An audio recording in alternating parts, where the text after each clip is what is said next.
President of India, the Murmu speaker as well. How was the interaction and how has been your overall experience? I will say, first of all, thank you so much for this opportunity for the interview, and thankful to all the people of India and your officials for giving us the opportunity to have such a successful visit here in India. We had the opportunity after 30 years to have this official delegation, this official visit, and I think that the timing is ideal to the more things we can do together for our people, our countries, and of course to the win-win potential of both of us. And that is, I think, the most important message for our official visit here. Prime Minister Modi also went to Cyprus.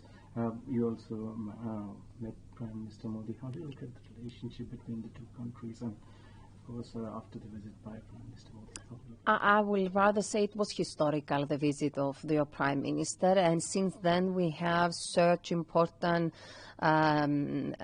visits. Our minister was here, our president will be here, and of course we have this visit of the parliament, so I do believe that it is now ideal the time period to have even a more upgrade relationship between our countries, and I think this is exactly what we want. When Prime Minister Modi was in Cyprus, he did sign with our president a joint agreement, and this is something, of course, we want to implement. And at the same time, what we discussed together with the speaker is that we need to find the ways to institutionalize that with a further collaboration between the parliaments. So it's up to us, and through parliamentary diplomacy, to add to the synergies and the strategies that our governments decided. Talking about a very important point where Cyprus is playing a very important role as well. During the Cyprus presidency of the Council of European Union in the early 2026, can we expect the EU-India FTA to be inked soon, and what are your expectations? We have to seal that, and we aspire that, because we do believe that India is a very important ally.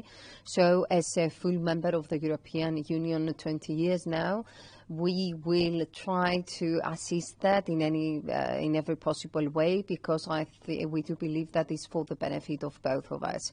And Cyprus, of course, we will do our best, not only at the European forums and the international forums as well, to pass the message that through synergies and collaborations we can do more. We are much in favor of IMEC, the further collaboration of Europe and India, and I think that Cyprus can play its own unique role towards that, and I think that very soon we will have very positive notifications about it. You talked about the IMEC part, and since it's very important, and India-Cyprus connectivity is quite vital, you talked about the role. What kind of role Cyprus can offer in this regard, and any breakthroughs going forward? The first is that Cyprus, at the bilateral level between Cyprus and India, to upscale even more the relations in various sectors, such as you correctly mentioned, shipping, trade, education, connectivity, and I think we need to start on that. But at the European level as well, for IMEC, for the agreements between our countries, and when I'm talking between our countries, I mean Europe and India, we can do a lot. It's not by luck that recently you have seen Greece and other countries to aspire and want to have this further collaboration with India, and you can understand that as Cyprus we will play our own vital role towards that. And of course we want to see what more, because exactly we're going to have the presidency of the European Union during our presidency, what more we can do in order to achieve that. Your visit comes very close to an incident which happened in New Delhi. There's a blast which took place in Delhi itself. What is the position of Cyprus in this regard, and how both countries can help each other in countering the terrorism? To be honest, this is something we discuss in all our meetings because we are very supportive to your all the political decisions that India took to combat terrorism.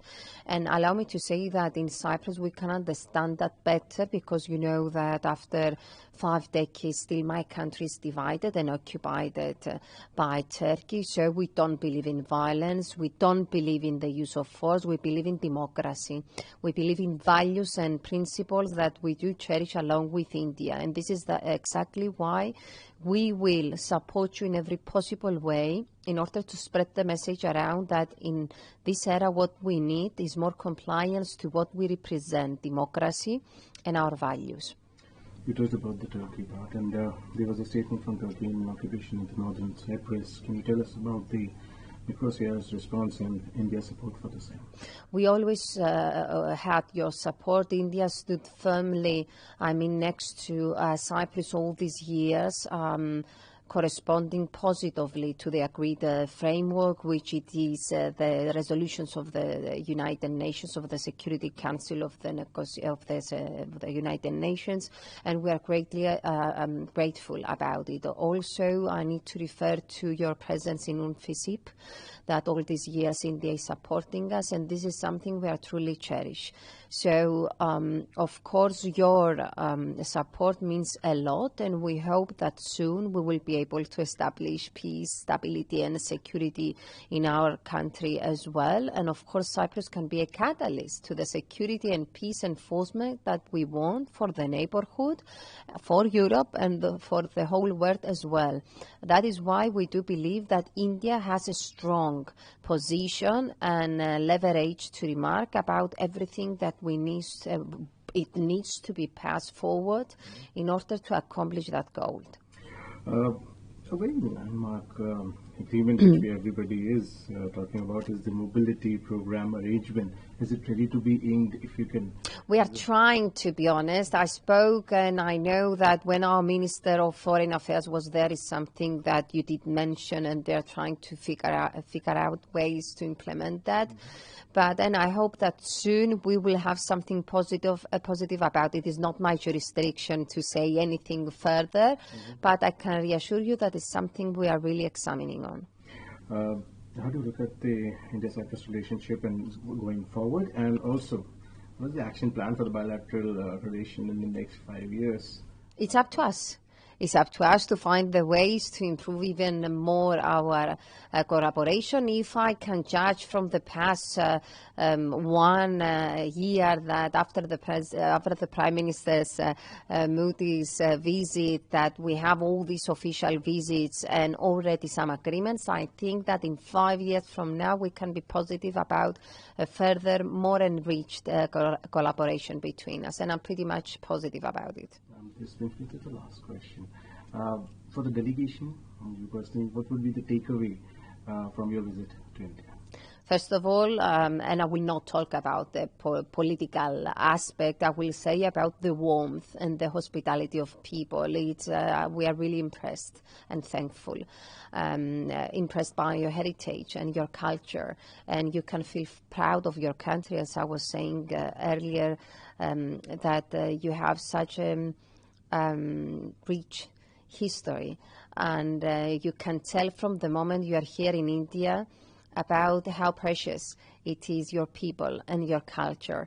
And of course, at the political level, we are really satisfied about the outcome, and it's our responsibility now to proceed that and proceed one step forward to have even more positive results for our countries and our people.